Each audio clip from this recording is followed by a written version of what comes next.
The 2022 NFL Draft was filled with surprises, but perhaps one of the largest of those had nothing to do with players coming off the board at all. The Tennessee Titans shockingly trading away star wide receiver A.J. Brown to the Philadelphia Eagles in a blockbuster deal, acquiring 18th and 101st overall picks.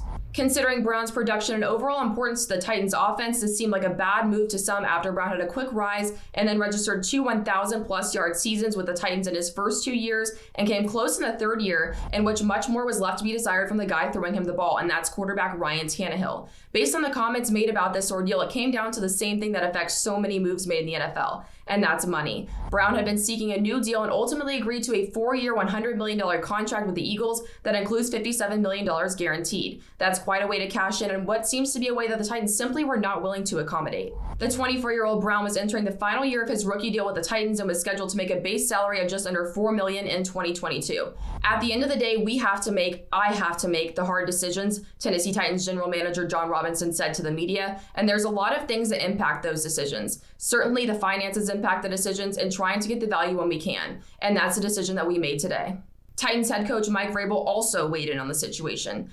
I love AJ personally, but I am very comfortable with how this went down and how John and I were able to navigate. I try to support him and make decisions. Unfortunately, we understand that if we are going to be here a while, we are not going to be able to keep every single player that we draft and develop. Brown himself also offered his 2 cents to ESPN's Teron Davenport. This wasn't my fault, he said. I wanted to stay, but the deal they offered was a low offer.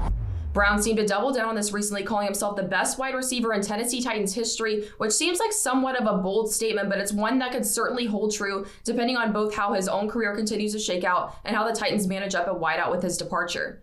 So where do the Titans go from here after parting ways with a player who has been so integral to their system for the past 3 years? What's left of the Titans receiver room as a headliner is rookie Treylon Burks out of Arkansas, who the Titans selected seemingly as the guy who could become their next A.J. Brown or at least a star WR1 with the 18th overall pick in the draft. He's got the versatility to be desired from a wideout and the ability to help an offense get creative, and these are things that can certainly help the Titans moving forward. He's got an impressive frame for a wide receiver at 6'2" and 225 pounds, so he's a guy that's going to be hard for defenders to contain and really get under control, and will consistently find ways to get open with his nuanced route running abilities.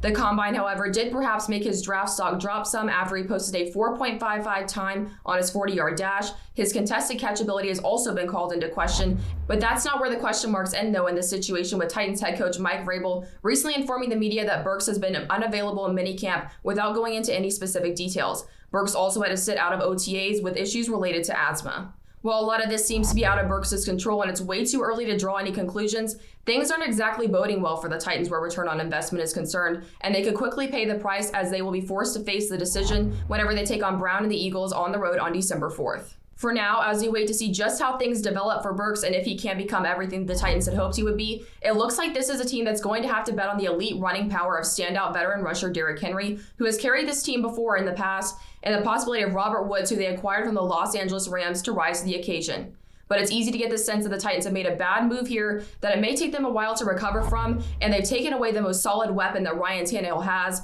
whenever he goes into a prove-it year for himself.